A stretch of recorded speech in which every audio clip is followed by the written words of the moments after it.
Okay, so it looks like it's working. Hi. I know I haven't seen you guys in a while. It's been about 9 years since I uploaded a video. This isn't really a 3D printing sort of topic anymore. For a while I've been wanting to live stream fossil preparation. Believe it or not, I've been doing this for 17 years. Right now I manage a fossil preparation lab at a major federal repository for fossils here in North Dakota. I am thus an expert in preparing fossils, and I see a lot of miscommunication. I see a lot of issues with people online. And this isn't just commercials, this isn't just amateurs, this is professional fossil preparators.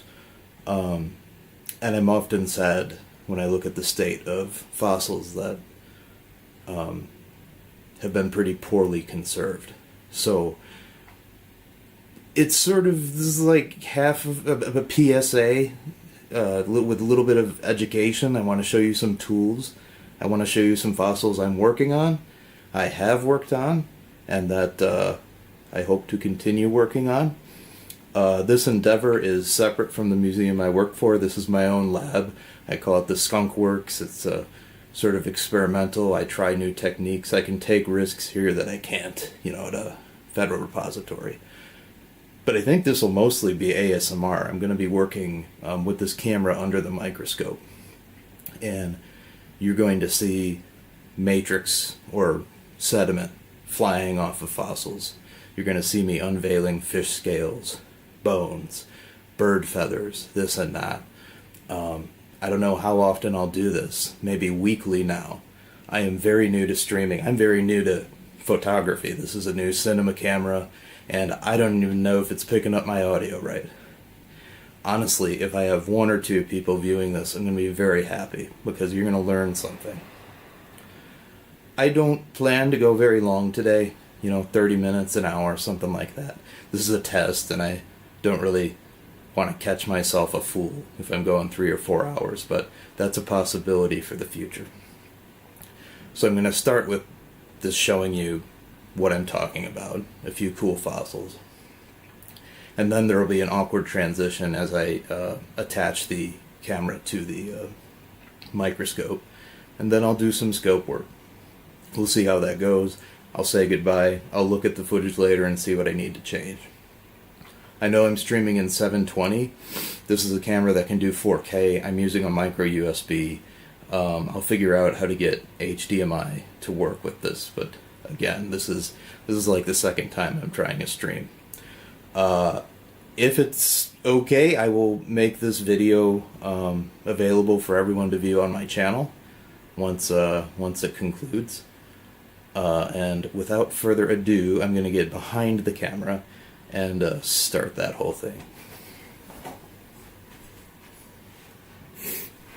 My name is Steve, by the way.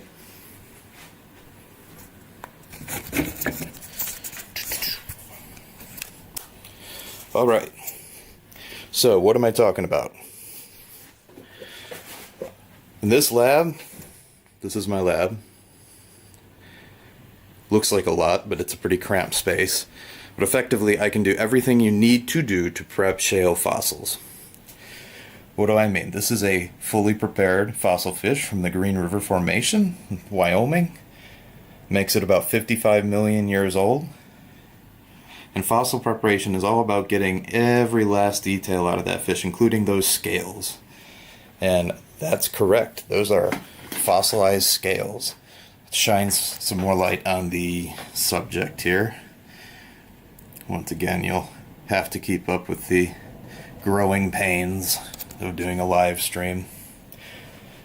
This is how it starts. Let's get some better lighting on that. Sometimes, when you're out there quarrying, only the sun will tell you if there's a fish underneath. So let me put some oblique light on this, and you'll see this sort of line, this sort of notochord, so to speak, with a bunch of little bumps. That's a vertebral column of a fossil fish. This is going to be Diplomistus. It's from the same place as that Myoplosis right there. So how do I go all the way down through the rock and not blow up all the scales? That's what this whole game is about. It is not as easy as you might think it is. It's probably as hard as you think it is. This is a fish mid-preparation. I don't know exactly what this camera can do, but we'll get pretty close there. So here I've been using air abrasive techniques to expose this small Diplomistus. So there's its caudal fin coming out, that's its tail, and here's the skull. It's a little blown out. Sometimes we get something called bloat and float. When the animal starts decaying, you have gases build up and it starts in the head, it just explodes. You've probably seen whales blowing up and stuff.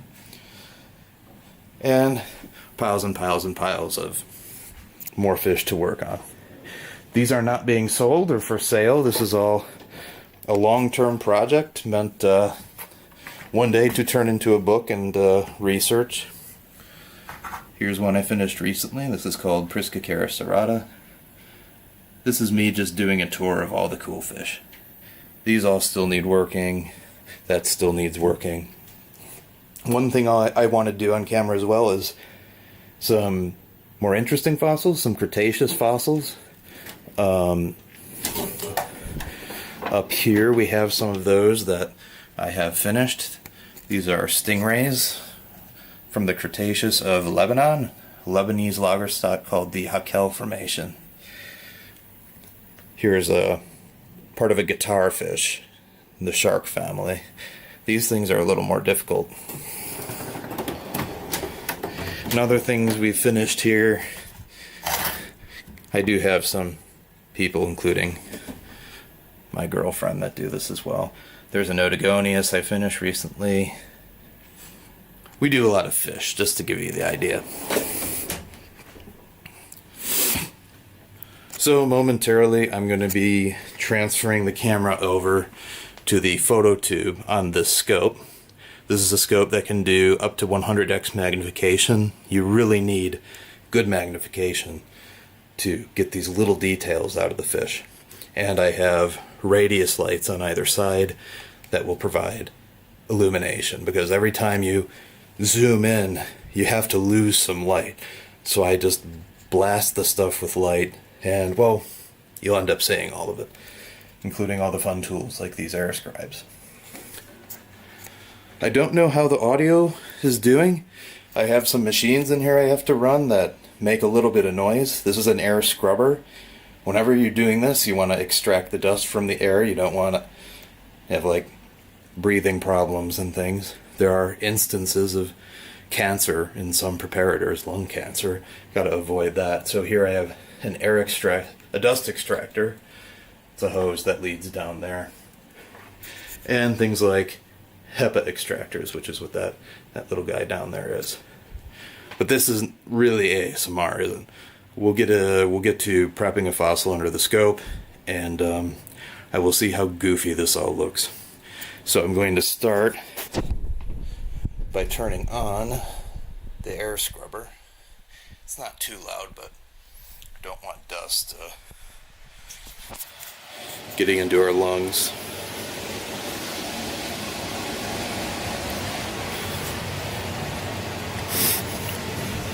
This is a skull cap of an animal called Bison antiquus. This is an extinct bison from North America. I do contracts for people. This is a private contract. I'm currently restoring it, pumping it with preservatives as it's in a state of decay. It's falling apart. And that's not going to help, is it? Gooseneck lamp. Alright. So I am going to migrate this setup to the camera, rather the camera port, and you'll see what I'm getting at.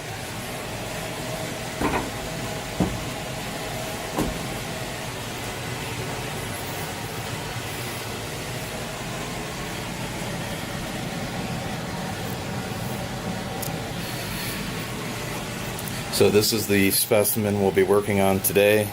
It's a little overexposed there.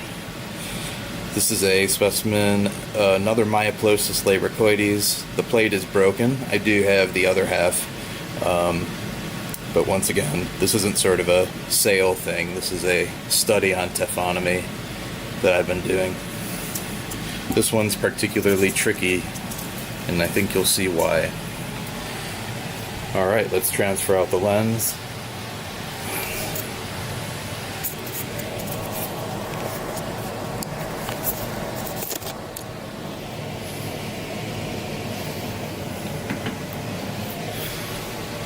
Yeah, it's gonna have to go white there for a second.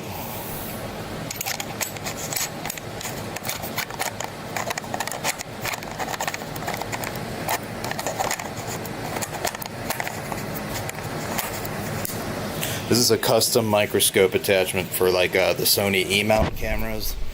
This qualifies as E-mount.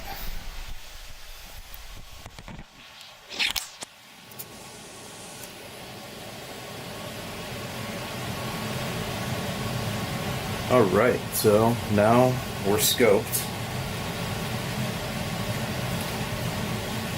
If you're a fossil person and preparator, you're curious, this is a Lysa MZ12 microscope, and it has a 180570 photo tube that allows us to take video and also prep while we're taking the video, so I don't lose any depth perception or anything like most photo tubes will do. And God, does that sound boring, doesn't it? So let's get to some better stuff. Want to make sure we have light. Radius light on. We're at 100% 5600K. I'm going to turn that down. So 3200K, that's warm. Let's get this other light going.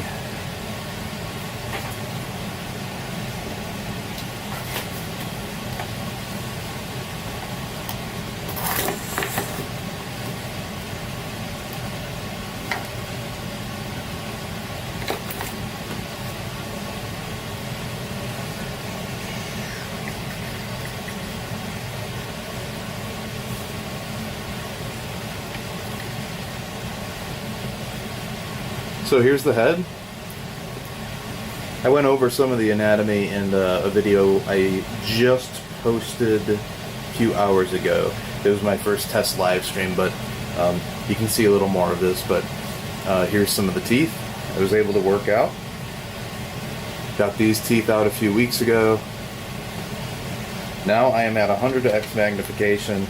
Most binocular stereo microscopes are going to end at 30 or 40, which is not enough. Let's go to the magnification most labs are using. Here it is. That does not let me get as close as I need to do detailed work. I want to get closer, but it becomes progressively more difficult. We need binocular scopes because we lose depth perception if we're only looking into one eyepiece. This is its eye. It's not bone, it's not fossil scale, that is carbonized tissue from where the eye was. So maybe somebody can go in there and look at some cells or things like that. Well, not cells, so to speak, but melanosomes. I know in some fossils we've been able to extract rods and cones and things like that. I have a lot of preservative on this, so I don't know if that's possible. It's just rambling. But today I'm going to do a little work on the dorsal aspect of this guy. So I'm working my way up to the dorsal fin, which should be over here somewhere. I'm going to zoom back in.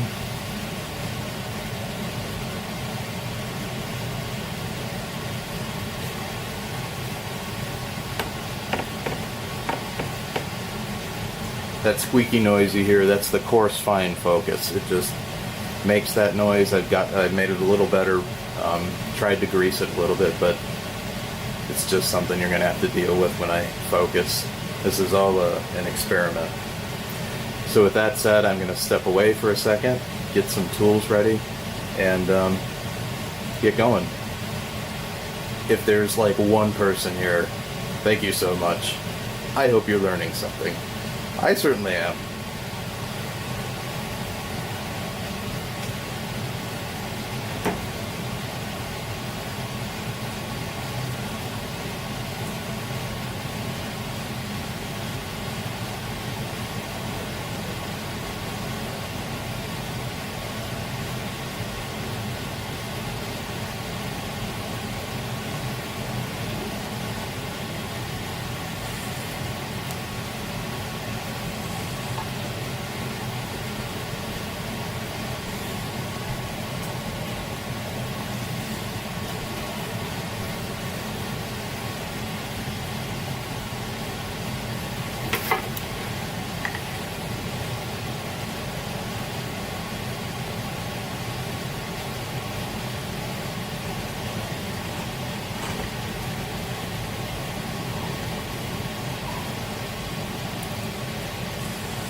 So before I use anything pneumatic, fossil preparation uses like primarily pneumatic tools.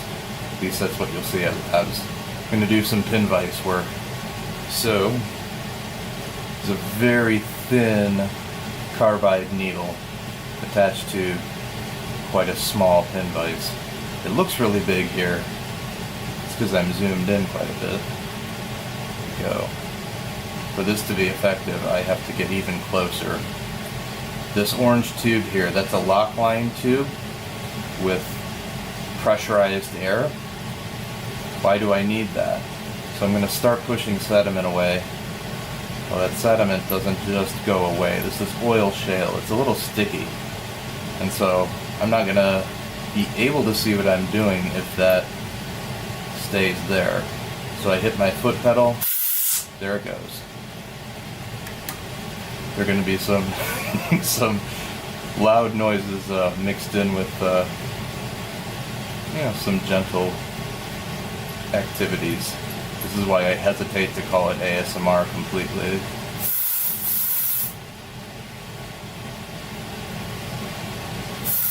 I'm at 40x magnification, so this is the limit that most labs are hitting. I'm talking about professional fossil preparation labs. Now, I'm not going to knock on all of them. I was at the Field Museum in Chicago for 5, almost 6 years, and we had scopes that could do more than that. I think we topped out at 80, and even with 100, I still want more. This just gives you more of a view of what I'm doing. So here is a neural spine. Here's another neural spine.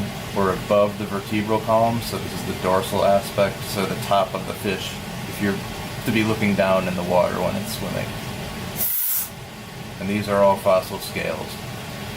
Here, this is bone underneath the scale, and you can see that bone is a nice dark black color, and the scales, they're this really nice orange, maroon sort of color. But they are transparent, so they let that dark color through. If I was a commercial preparator, I would be out of a job because I'm simply doing this way too slow for it to be commercially viable. So almost all commercial fish, you're going to have a lot of punctures and things like that, blown up bones from speedy air abrasion. If you buy a fossil fish in a gift shop, guarantee there's some doctoring in there, some painting, or it's just missing all of its scales. So I'm going to go in as close as I should be. Yeah.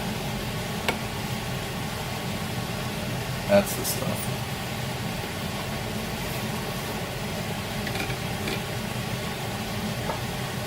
Try to get more light there.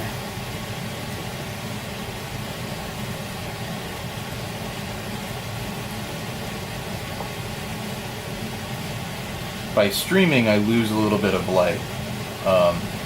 There are optics that get in the way to transmit light to the camera. It takes a little bit of the light away from my eyes.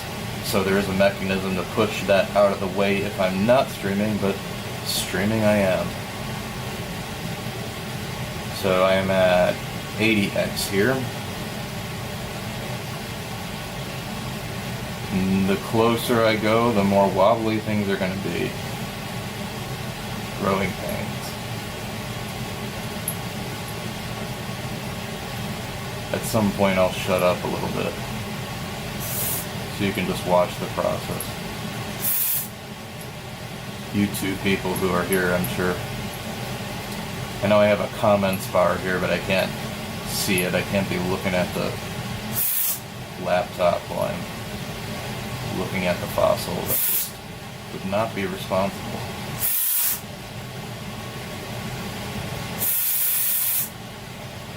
Turn the pressure down.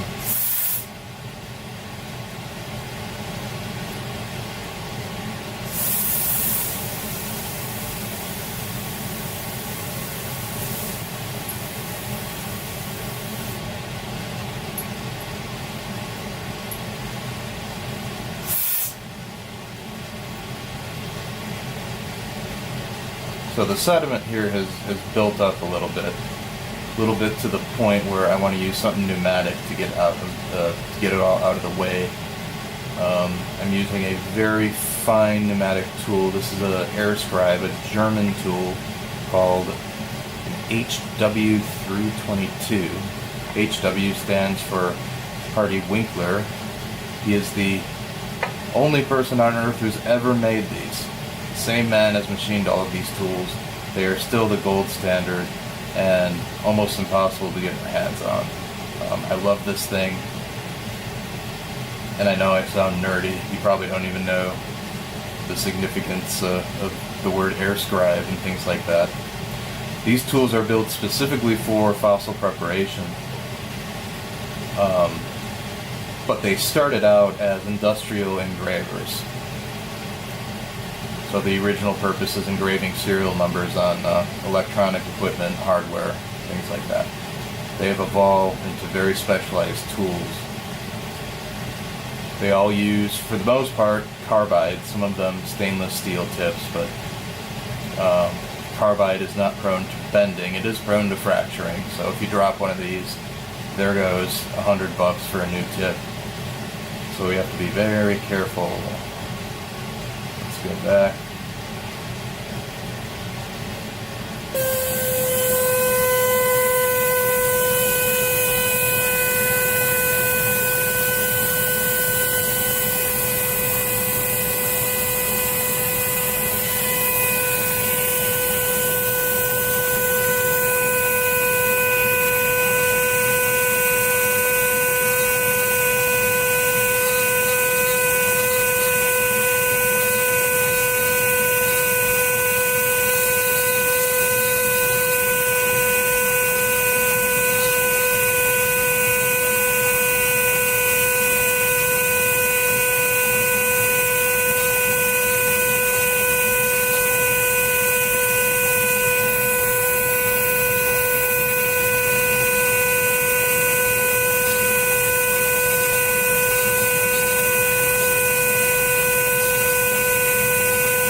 All fossil preparation is inherently destructive.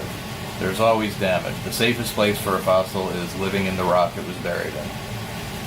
So here and there you're probably going to see me make some happy mistakes, but most people blow up half the scales as is. So imagine what people do to fossil bird feathers and things like that. We got to be careful.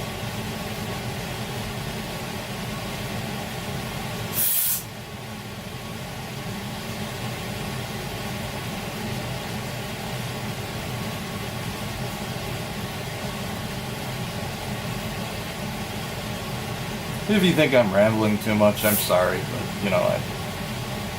right now I don't care. This is all a test. I am only streaming on YouTube right now. Eventually I want to cross stream. This is all, I'm not old, but I'm never been much of an internet person, so it's new territory. I love learning new things. That's why I have my own little lab here. Do what I want.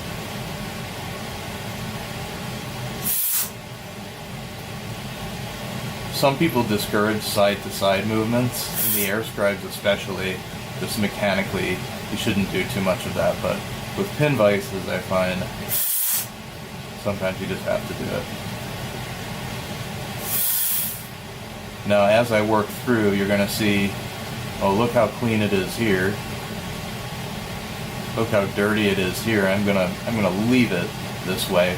Eventually, I move in with air abrasives to really gently get this last coating of dust off.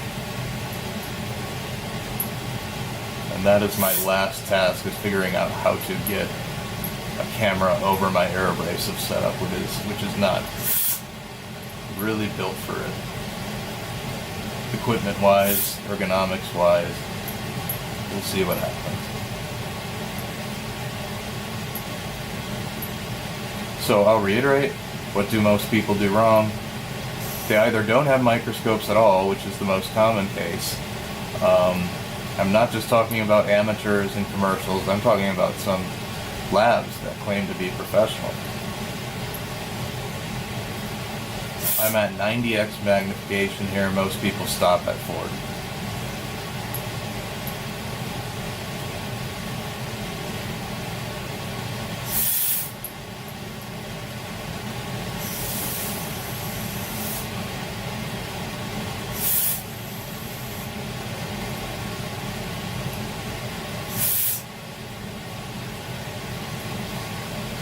Work goes slower at this pace, but the final result is pristine. As pristine as it can be. But I'll let you know when I make a mistake, because I will. Sometimes it's impossible not to. So if there are people here and you're just joining, my name's Steve. I'm a professional fossil preparator, doing a late night stream. Late nights are when I work on my fish. I manage a federal fossil preparation lab, rather a federal repository in North Dakota. But this is my own little space for working on cute little fish and things like that. I go to work, I'm working on dinosaurs. Dinosaurs get old sometimes. I'm trying to do a stream of fossil preparation so people see what goes into getting fossil scales out. This is a fossil scale. Other tissues. There are color patterns that you can extract from these fish. Eye tissue.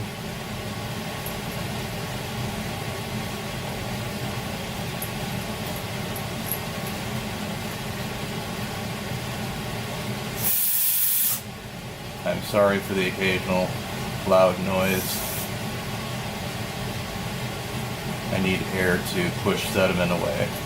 If I keep doing this with no air, it just builds up like this and I can't see what I'm doing. So there it is.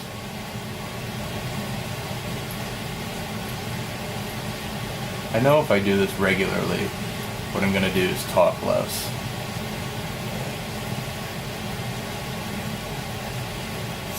people will enjoy it just for the sake of what it is. It's always peaceful.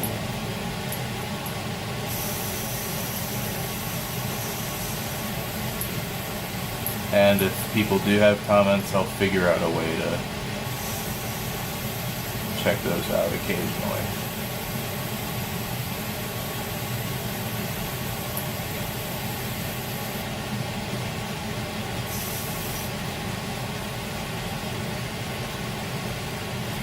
I'll zoom out again. Now I'm at about 10x magnification, so you can see the vertebral column and everything. And I'm working up against that neural spine.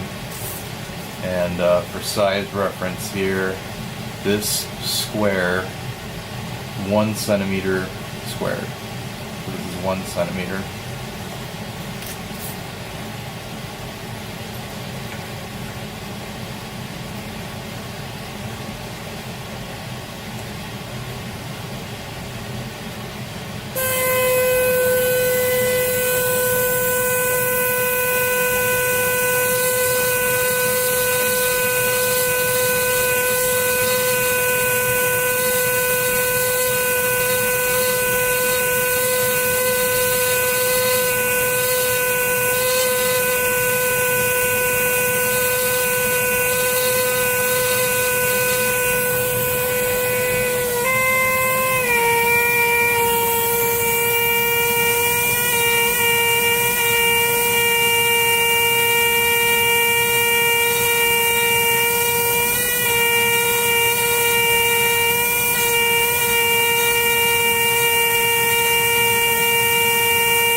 Sometimes I get ahead of myself, so a little oopsie is when I start to work around the periphery of my field of view. It gets blurrier here and you really can't see as much, so you really shouldn't be hovering there. You know, the center here is where the tool should be. I will point out my mistakes. It's easy to make them.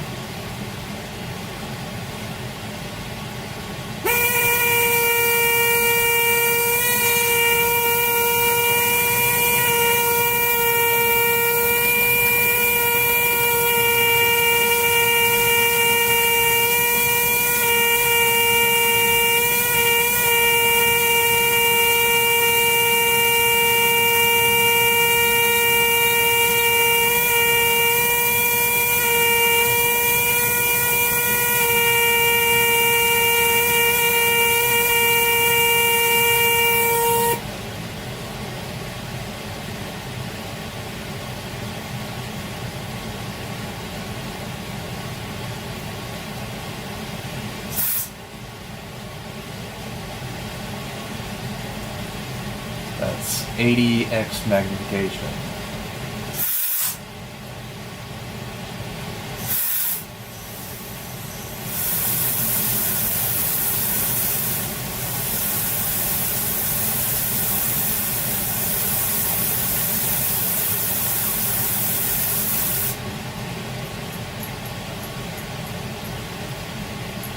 And that noise is compressed air that I'm using a foot pedal to blast through a lock line nozzle. If I don't, it builds up like this. All the oil shale grains. And I can't have that or else I can't see what I'm doing. Oil shale is very sticky. They like to stick together. And again, if you're just joining, this is a fossil fish from the Eocene Green River Formation of southwestern Wyoming. These are about 55 million years old, give or take. They're great for practicing fine detail fossil preparation.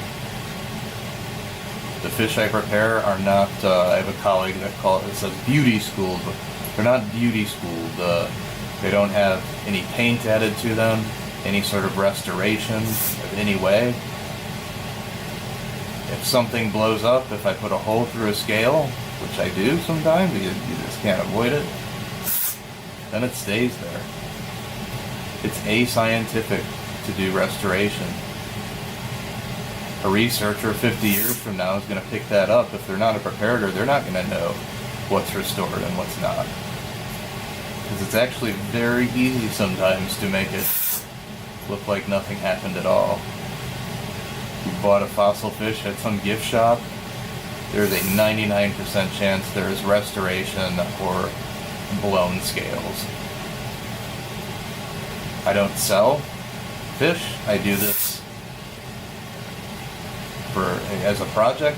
I have a book in the works, and I have a taphonomic study in the works. I like finding fish that are disarticulated. I like finding fish whose skulls are blown, who were fed on before they fell to the bottom of the lake. Fish that aren't as aesthetically pleasing, but can tell us quite a bit about the environment they live in.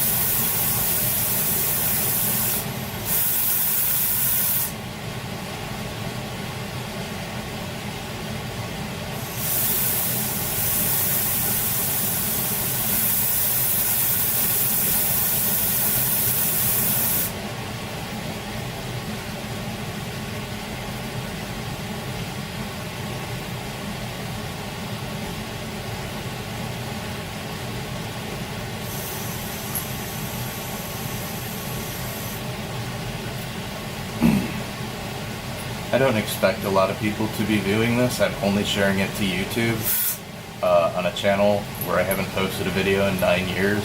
I'm not cross-streaming. I'll end up throwing this on Facebook where I have all my colleagues, and it'll get shared around there a bit more. But I have to start somewhere. 17 years of doing this. Dinosaurs, reptiles, fish, turtles, clams, brachiopods, including invertebrates of all kinds. I have seen it all. I've done it all. Not quite.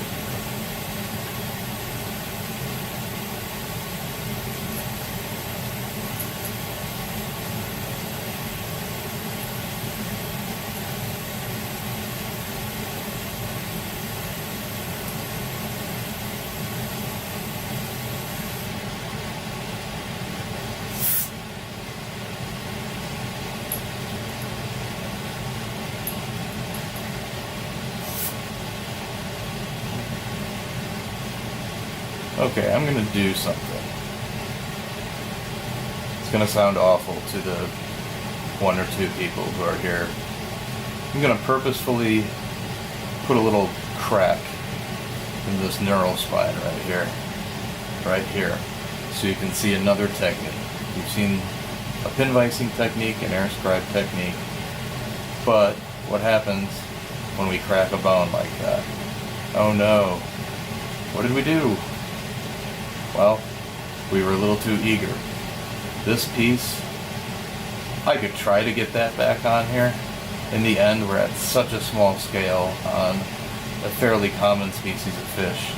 I'm not going to worry about it. This just has to go away. So I'm going to push it away with some of the compressed air through the lock line nozzle. There it goes. But now if I want to work around here anymore, there's going to be a domino cascade of things breaking unless I do something about that. So I'm going to consolidate it. A consolidant is basically a solvent with a transparent archival plastic dissolved. And when I apply the solvent, it's going to evaporate rapidly and leave the plastic behind.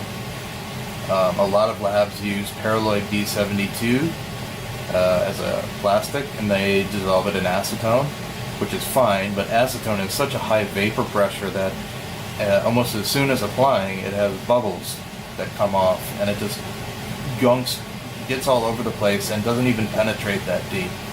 I use a compound called B76, or Butvar, in ethanol. I'm using 190 proof ethanol, and I know that sounds fancy, but all I really have to do is go to the liquor store and buy some Everclear.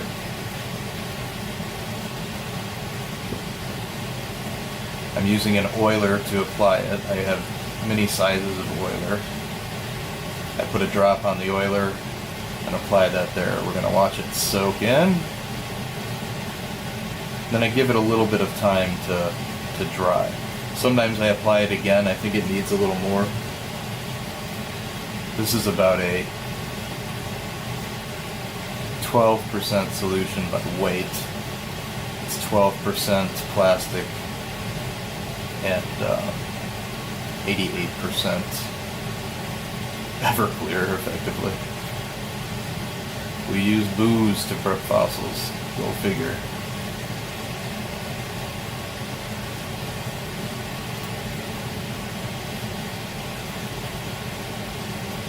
I hope somebody comments and tells me I'm boring.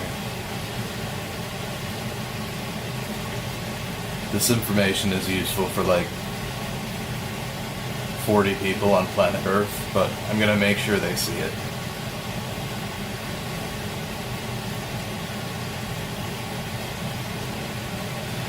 There are other fossil preparation streams, but these people aren't even using scopes most of the time. The viewer might not see it, but I watch as scales fall apart, things blow to bits. As a professional, I can't stand that. So I'm going to use some pneumatics again to get this overburden, so to speak, this overburden of sediment away, and then I'll continue pin vicing.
And for anyone who's just joining, this tool is called an air scribe. This is a tool especially built particularly for fossil preparation. This is sort of my golden child, an HW322. Only one man in Germany has made this entire line, and he's getting older. You know, who knows how long he'll keep doing it. These are very precision tools, very expensive tools. But you get what you pay for. You might have noticed when I'm using it, the sound will change. There's a spring inside that gets compressed when you twist it. The more you compress the spring, the more the tip is going to pulverize the rock rather than chip it. When you pull this end away from the body like this, the spring lengthens, and then it turns into more of a chipper, which is useful for chipping layers away. I suppose I could demonstrate. So this is pulverizing.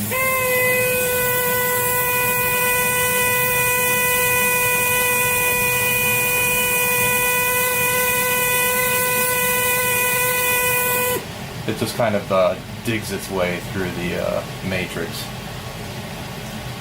Now let's lengthen that spring.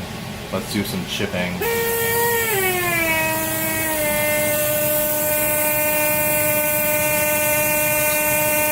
it's gonna chip.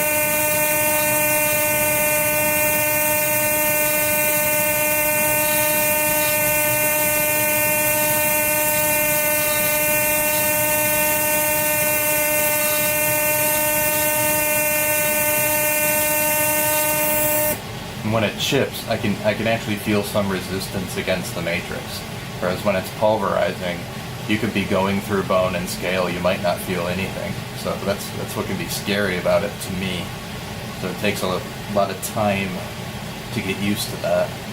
This isn't the only air scribe I use. I have about a dozen different models in here, but this is what you're going to see today.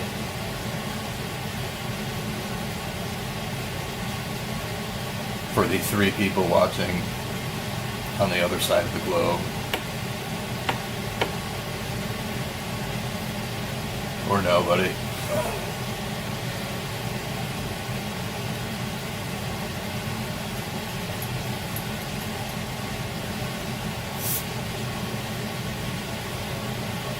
Back to 80 magnification. I'm going to adjust clarity.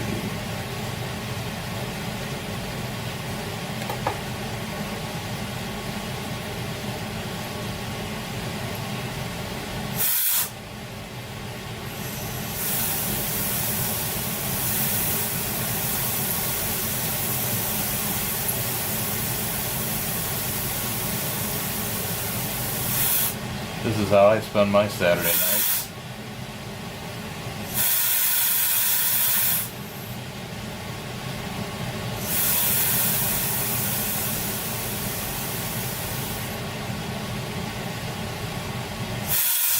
Could go to the club, but that's not really a thing in North Dakota. Not that I've seen.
I'll zoom out again for reference. Here are the neural spines of the fish. Here's the vertebral column. The skull is over here. I'd go to the skull, but it'd be kind of a pain to get back.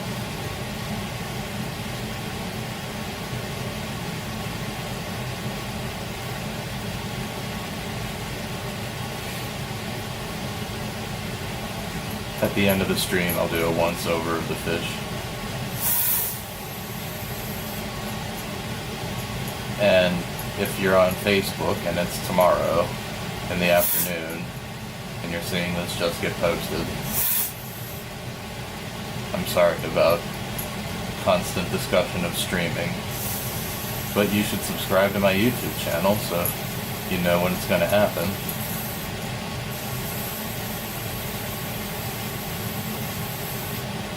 Cast it to your TV. Play it in the background like a Yule log. Just play the audio. I'm sure the audio is wonderful. I haven't really tested the audio. I might sound all garbled for all I know. That's why in the caption I did say this is a test. It very much is. There is no scripting. Just fine fossil preparation. And I'm not trying to toot my own horn. This is something that anybody can do. You just have to be exposed to the tools. You have to sit down under a microscope, spend a lot of time working. Some of the fundamental tools aren't really that difficult to acquire. You could prep a whole fish with just a pin vise like this. Now without the other tools it won't turn out as well, but it won't break the bank. I know this kind of microscope isn't for everyone. It's, 100x binocular is not going to be super cheap. But for $300-400 you can get something that'll do 50. And that gets you somewhere. I will say I only use, and most professional labs only use, a Swiss line of microscopes that, models of which are no longer produced. These are the Lysa Heerbrugg line of microscopes. All their scopes from the 70s on into the early 2000s have interchangeable parts.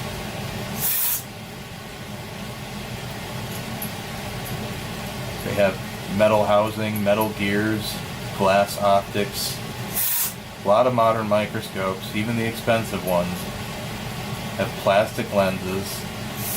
Get any consolidant splashed on those, goodbye. We're using the lenses, all the optics are plastic. The housings are plastic. If you drop it, it's done for. They can't really do high magnification unless you spend 20 grand on a newer scope, in which case it's still made of plastic.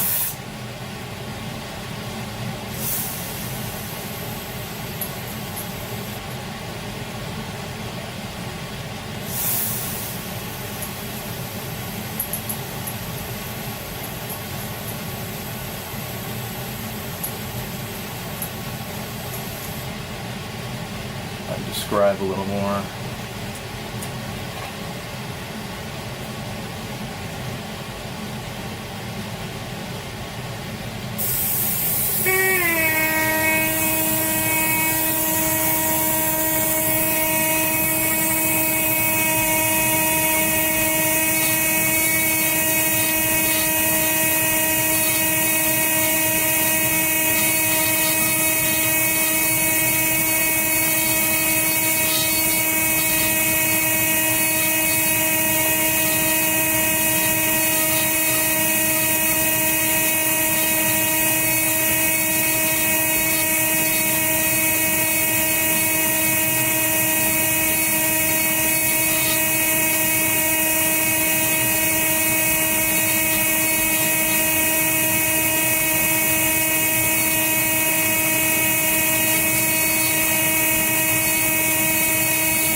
little more.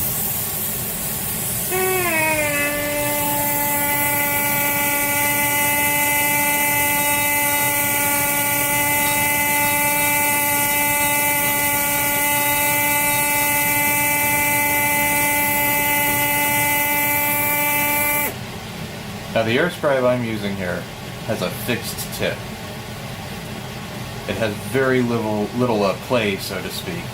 So if I push it against this matrix, it's not moving much at all. For fine detail prep, you need that. It's also locked in place so it doesn't spin.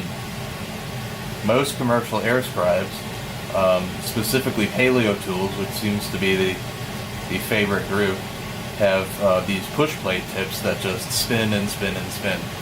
And it just unnerves me that everybody seems to hold them in, the highest regard.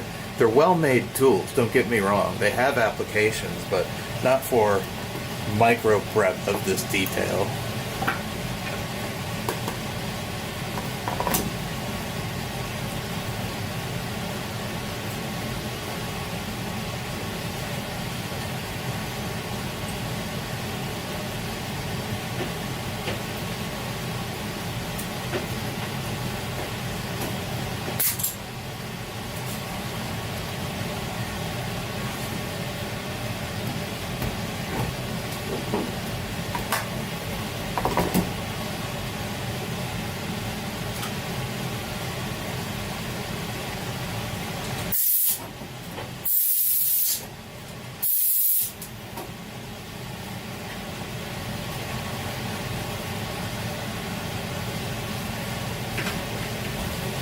So, for the 0 to 1 people who are listening, I wanted to demonstrate the Paleo Tools Air Scribe.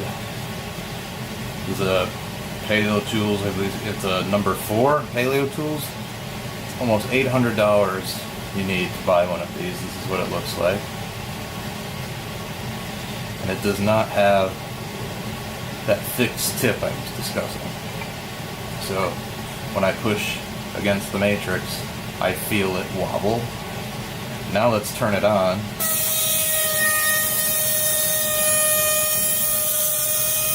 Oh, I can't even see the tip.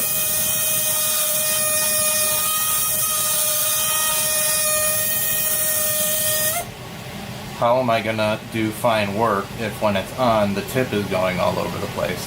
That's the issue with some of these tools. You go, I'm only at 40x mag there. Let's go all the way down here. Oh.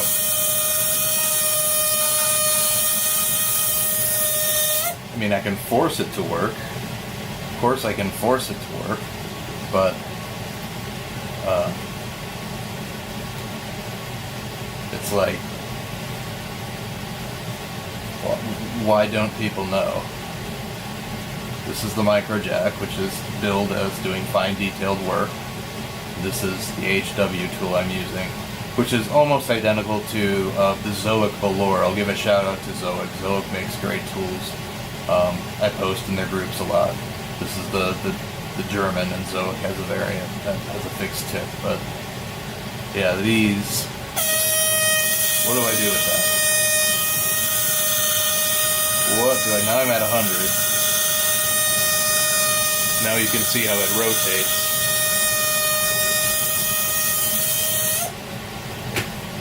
Just another little rant.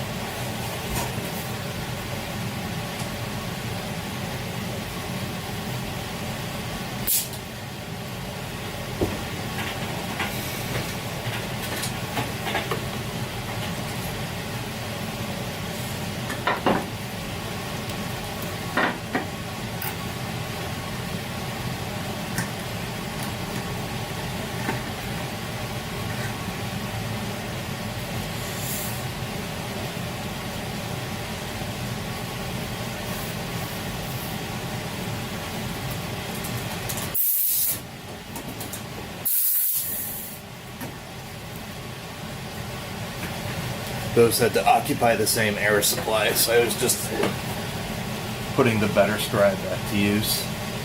So watch when I turn that on. Watch when I turn this on. This is the air scribe when it's off. Now I turn it on.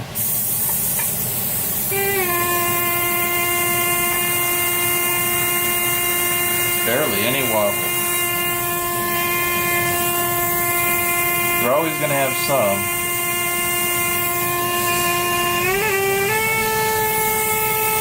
At least I can see what I'm doing. Let's get closer.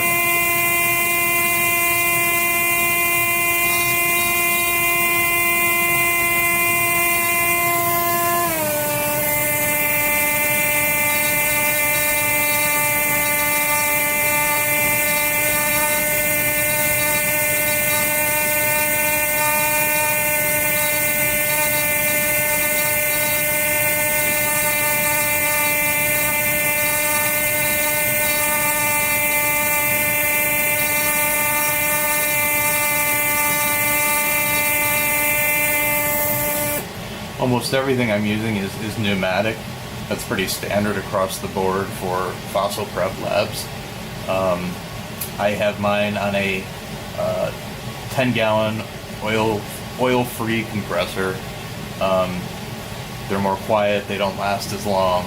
Has a 2-horsepower motor to keep up with everything. You need that for air abrasion and some other techniques I use. It is on the other side of the house because if it's in the lab, it makes too much there's too much vibration, and the scope is just wobbling all the time. So you always need your air supply as far from the working lab as possible. And you need to make sure it has a CFM rating that agrees with your equipment, or they're going to be underpowered. A good thing about this air scribe is that I'm running it at 15 psi. It uses almost no air. That other air scribe, the Paleo tools, 90, 120 psi. If it's under 90 psi, it just doesn't work. It just boggles my mind. That'll run up your electric bill.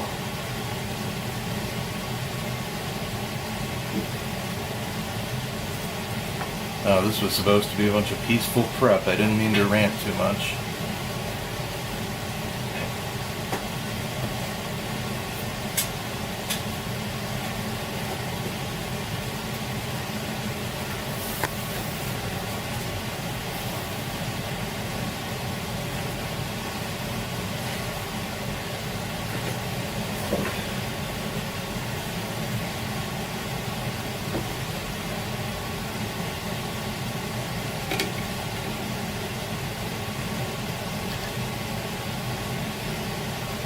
But again, I will shout out to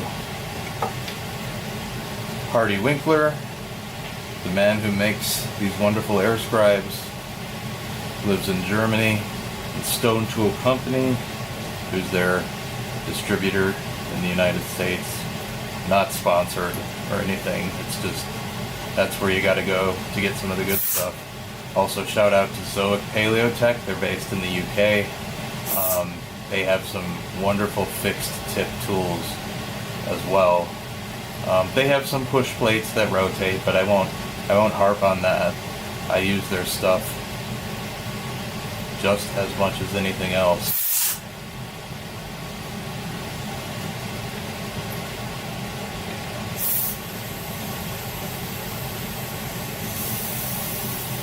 And if you want a good deal, the best deal you could possibly find is with Zoic.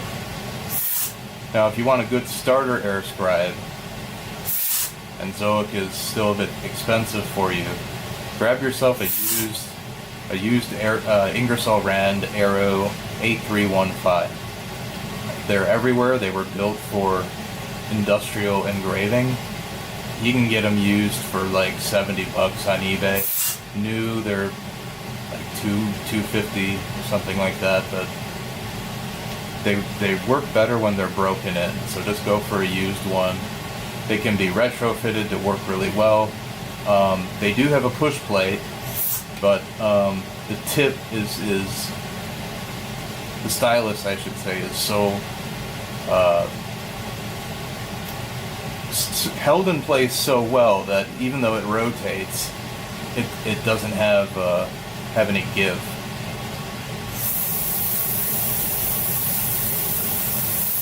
Well, in fact, now that I mentioned it, I should just show one.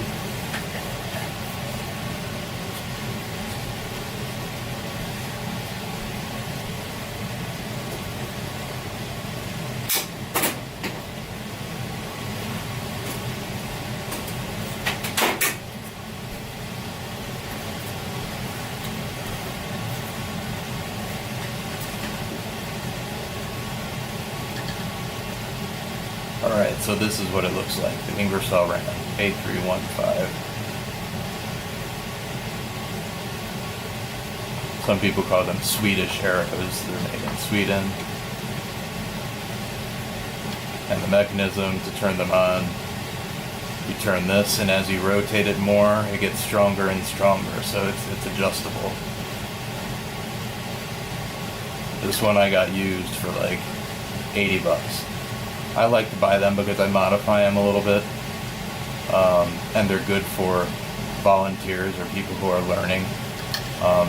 Here's what I mean, that tip, it's really fixed in place here, it doesn't move. It's just a nerd rant.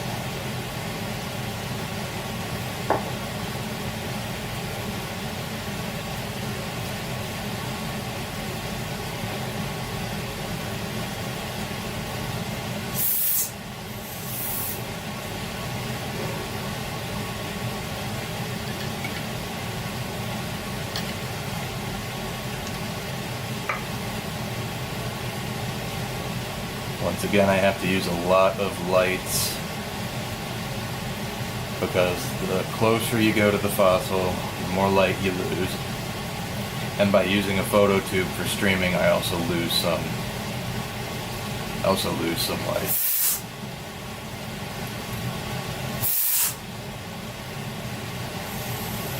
That noise, that is just my lock line nozzle that has a regulated supply of compressed air. If I don't use it, sediment builds up and I can't see anything. So I hit my foot pedal to get that out of the way.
So if you're recently joined, I am getting the matrix off a 55 million year old fossil fish, a species called Myoplosis labracoides. It's a percoid, it's related to modern perches. This is from the Green River Formation in Wyoming. This is a oil-rich shale, so it's pretty sticky. And what I'm reaching here is the base of the dorsal fin rays. So these are what you call pterygiophores, I believe. So they're going to be spines that face backwards here, just like a lot of modern perch, so predators can't sneak up from behind. And these are the neural spines coming off of the vertebrae, which are right here. Now this project was started by an inexperienced volunteer years ago. They used air abrasives that that chewed away the surface of some of these vertebrae. This one isn't that.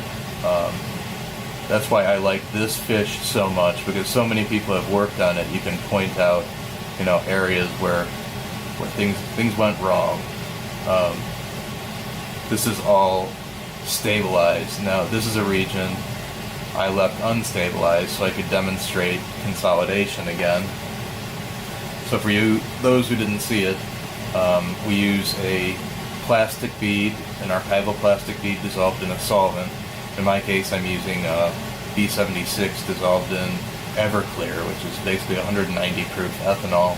That's going to penetrate deep into the fossil, and it has a higher vapor pressure, so it evaporates fast, and it leaves the plastic behind.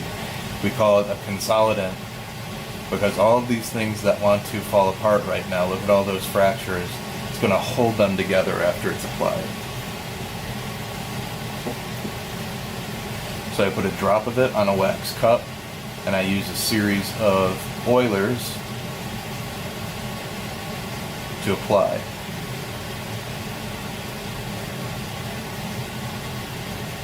Could use a bigger one.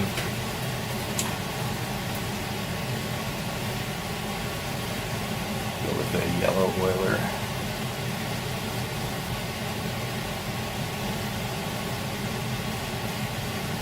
You're going to watch that soak and eventually dry.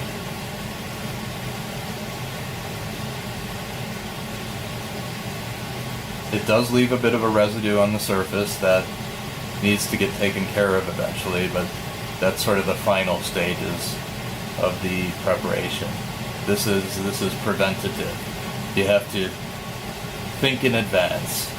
You have to think we call it the what if mentality. What if that crack gets bigger? Well, we'll stop that by cutting the head off at the neck, so to speak. A little more.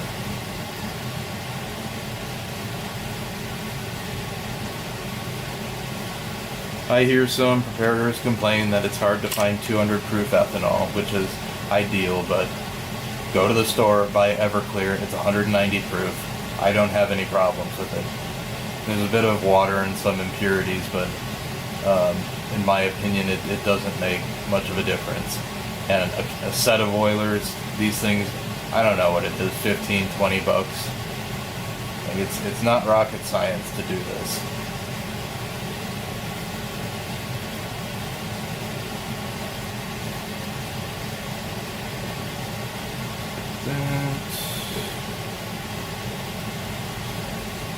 For those who haven't seen it, here's the skull with all the teeth. And I was talking about how I love this specimen so much. We'll showcase two different teeth. Well, two different styles of prep. This one done under 20x mag by an inexperienced volunteer who is using air abrasives. Yeah, there are teeth there, but abraded away. And then these here, just a couple months ago at 100x magnification, I carefully revealed with a pin vise. Air abrasives aren't the solution to everything. And there's these teeth here. I did some of those here. Could use a little more exposure. Let's see if I can improve that.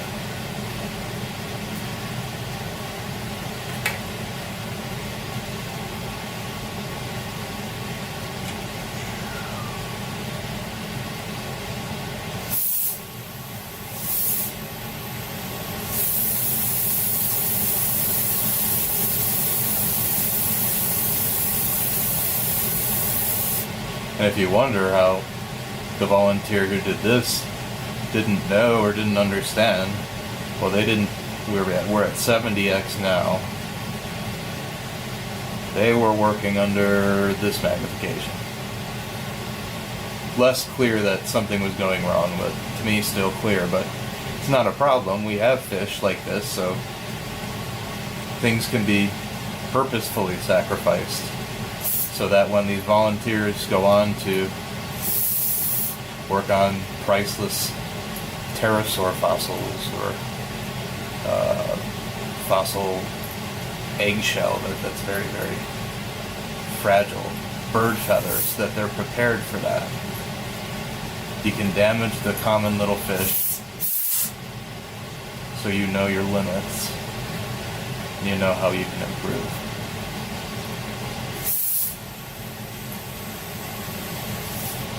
Myoplosis, it's clear as you can tell, is a predatory fish. I believe it's the most common fish in this unit to be found choking, so to speak, on other fish. They're called aspiration plates. They'll have the tail of the fish hanging out of their mouth because their eyes were bigger than their stomach.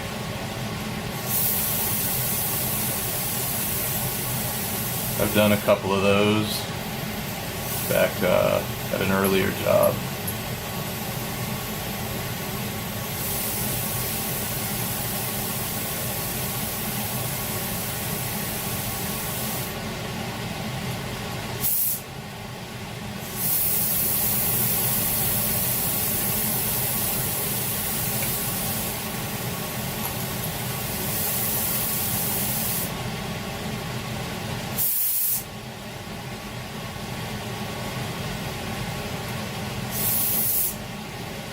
There's a little bit of work on those teeth there.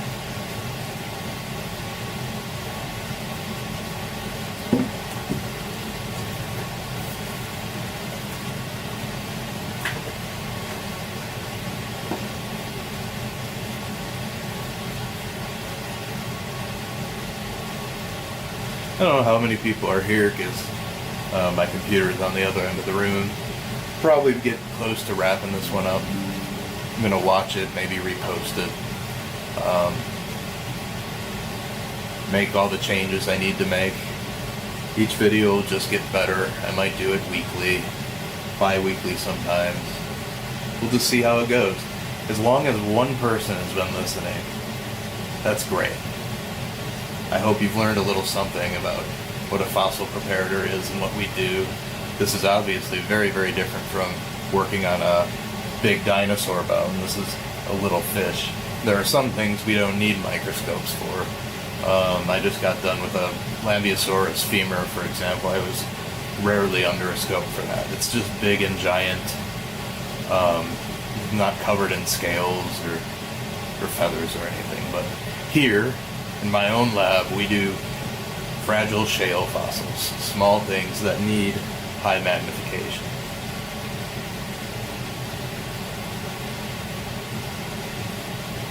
You've just seen a couple techniques today. I want to try to do all of them eventually.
Sorry, that's just the worst possible timing for my computer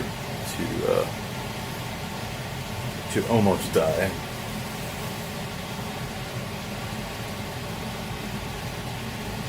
Let's see, what are we at?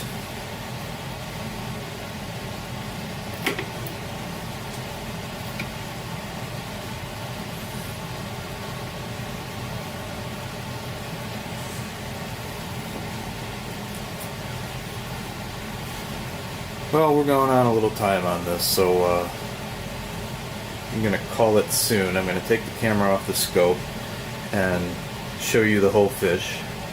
And when we come back, I'll have worked on it a little more, and we'll try something new.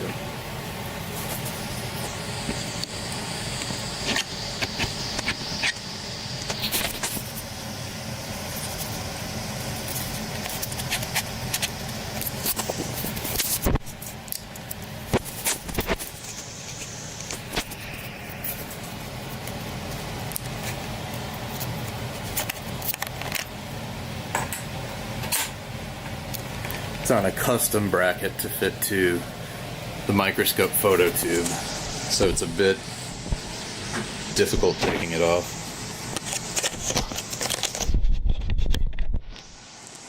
All right.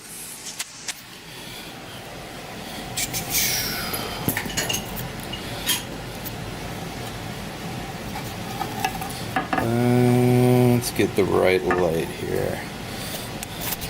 It's a little overexposed, I apologize. Turn the radius off.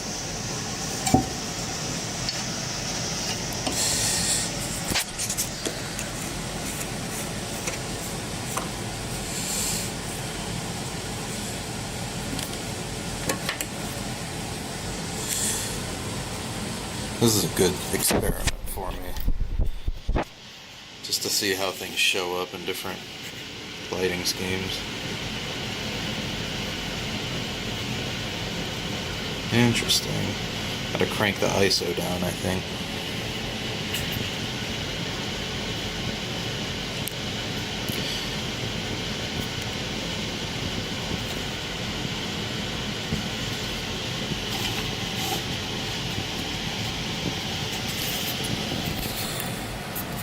This is the scope setup. Leica MZ12, Ergo Oculars, photo tube. You can also adjust the lighting on the photo tube, but I know it's a little dark. This is a new camera, not a photographer. Set that down, I'll change the lighting.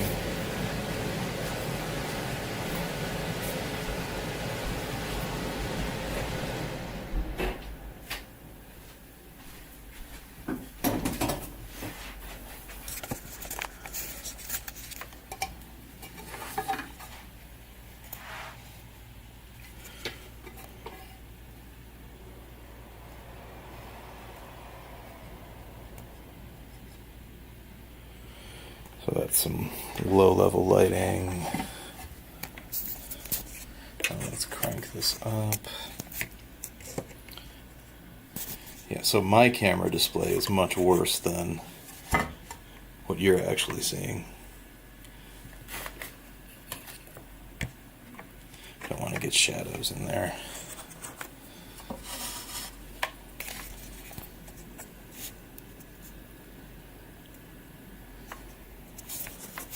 Myoplosis labricoides. Let's back up that radius light. This is all an experiment. All an experiment. Yeah, so there's that myo. And what I did today was this region right here. Took about an hour and a half or so, right? There's another myoplosis I showed earlier. Always got to have a good organizer. I do a lot of 3D printing, that's all 3D printed. This is just a small variety of the tools I end up using.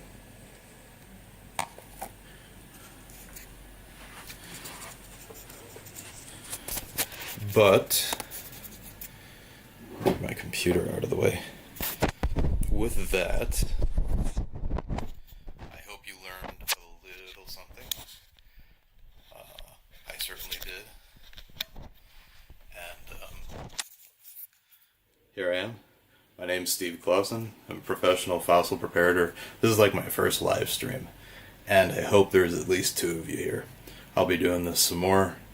You find me on YouTube. You find me on Facebook. That's Clawson, Clawson. I manage the laboratory at Dickinson Museum Center. We're a federal repository.